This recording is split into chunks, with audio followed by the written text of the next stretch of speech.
Hello again, everyone. So the last time that I did a post, I actually talked about what nobody tells you before your first solo trip and, just in general, what I wish that I had known.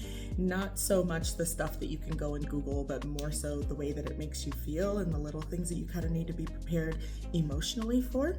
So one of the things that I mentioned was safety, and I was asked to go a little bit deeper on that, so that's what I'm going to talk about today.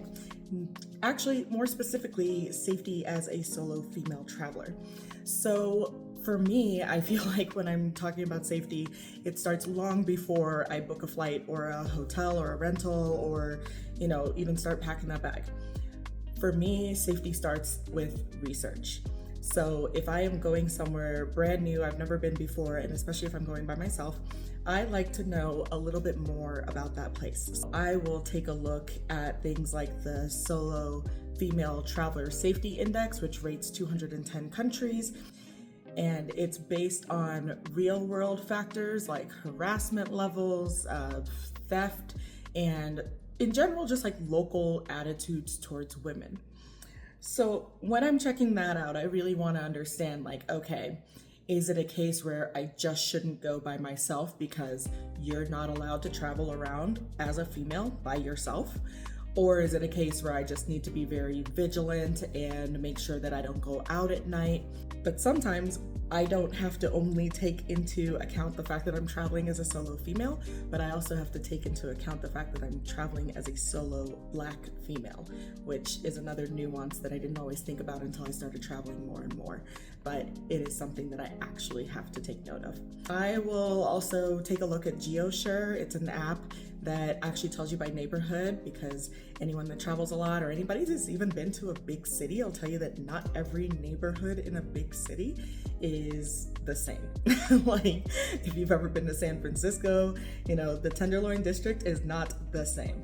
So with GeoSure in particular, now it's actually behind a paywall. So unless you travel a lot or your company will pay for it, I don't know if that one's really worth it anymore these days, but you can do some research and really find out a lot of things on the interwebs. One more thing that most people actually skip is STEP. All capital letters, STEP. That is actually a free US government program that registers your trip with the local US embassy. And it'll just kind of send you real-time safety alerts. If I am going somewhere that I'm not 100% sure about, especially when it comes to any type of unrest, or if it's a time of year where I decided to gamble on the weather because we're teetering on hurricane season, I like to register it there.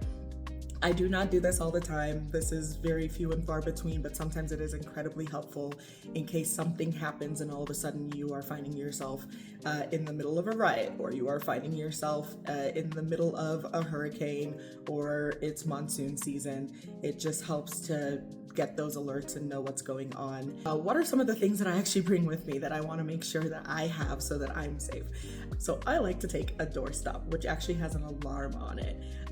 Actually, I can show you guys what that looks like.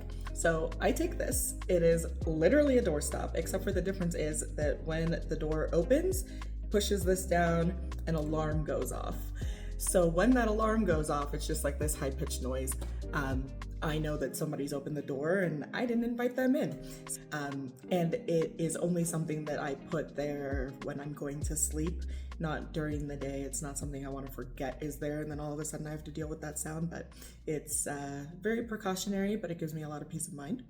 Aside from that, I know a lot of people travel with things like pepper spray if they're domestic in the United States. Just keep in mind that if you're going to travel with pepper spray, it needs to go into your checked luggage. It cannot go into your carry-on. And if you're traveling internationally, just don't take it, because a lot of countries it's actually illegal, so just don't do it. But there are also, little alarms and things that you can take with you so that you can have that peace of mind as you're walking around. Another thing that's incredibly important when you're traveling solo, or when you're traveling anywhere really these days, is a crossbody bag. So I always have a crossbody bag with me because, quite frankly, it's good to have something that people can't easily snatch. Also, when you're getting a crossbody bag, you should try to make sure that you get one that is not easily cut, because sometimes somebody can just cut the strap and take the bag anyways. So get a cut-proof crossbody bag, which I like to travel with. I like to keep my phone charged. Let's be honest, I like taking videos and pictures and all these things, so therefore I always have a power bank with me. Aside from having a power bank with me, I always have a little notebook with me too. So one of the things that I also do before I travel is make copies of all of my documents. I want to have copies of my passport, of all my travel documents, essentially in my itinerary and, where I'm going, where I'm staying, because phones get lost, technology gets lost, and that notebook and those copies, no one's stealing that. They don't care. So that is something that I like to keep with me, is a little notebook that has my important phone numbers in it. Like I said before, phones die, they get stolen. The notebook just doesn't care. No one cares about the notebook. I will always emphasize arriving in daylight, so it's not always possible to do so. However, when you arrive in daylight, it gives you a little bit more peace of mind because you can actually truly take a look around. So when I first arrived, let's say that my first 2 hours in any new city, I am, yes, going to the hotel or the rental. I will go in and take a look around. I will take a video and photos of the place where I am staying. That also helps me to know if anything has moved while I'm out at any point in time, so I know what it looks like on arrival.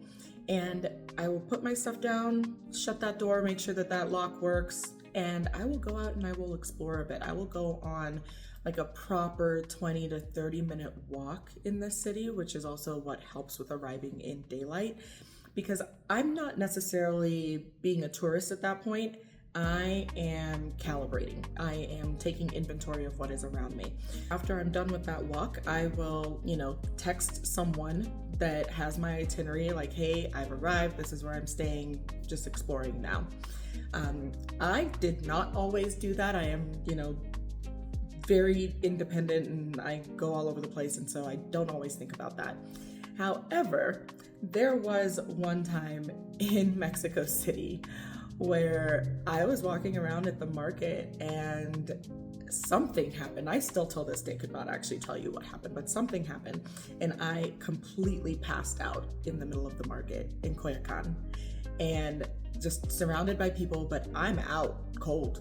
So luck was on my side because everybody that was around me was incredibly friendly and rushed to help me, and by the time I came to, I was just completely discombobulated, had no idea what had actually happened. None of my people actually know where I am. I should let them know where I am. So of course, immediately called my mom, was like, hey, this is what happened. I'm okay, I promise. But just in case it happens again, this is where I am, this is where I'm staying, this is what I'm doing. So that is something that now, post that trip, I always do, because you just never know. It is good just to know that, like, you don't have to be fearless in order to solo travel at all. Actually, I think that fear is an incredibly healthy thing. It's just about being prepared. Did you do your research? Do you know where you are? Are you actually self-aware? Are you aware of your surroundings?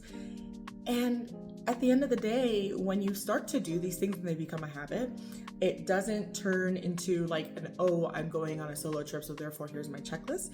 It just becomes the way that you travel. So these days when I solo travel, yes, I'll do my research before, but when I'm on the trip, I'm enjoying myself.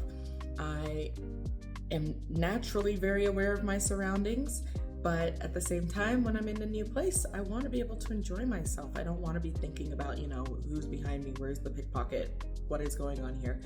So those are some tips from me on safety, especially as a female solo traveler. Like I said, I don't always solo travel, but when I do, I make sure that I am prepared. Not fearless, but prepared. Let me know if you have any questions whatsoever about particular destinations, and if I have been there, I would love to be able to answer your questions. As I've said before, I've been to over 40 countries so far and all over the United States, so hopefully I'll be able to answer whatever questions come up. I'm excited because there's a big world out there, and I'm going to continue traveling solo or with friends. I'll catch you guys next time. Bye.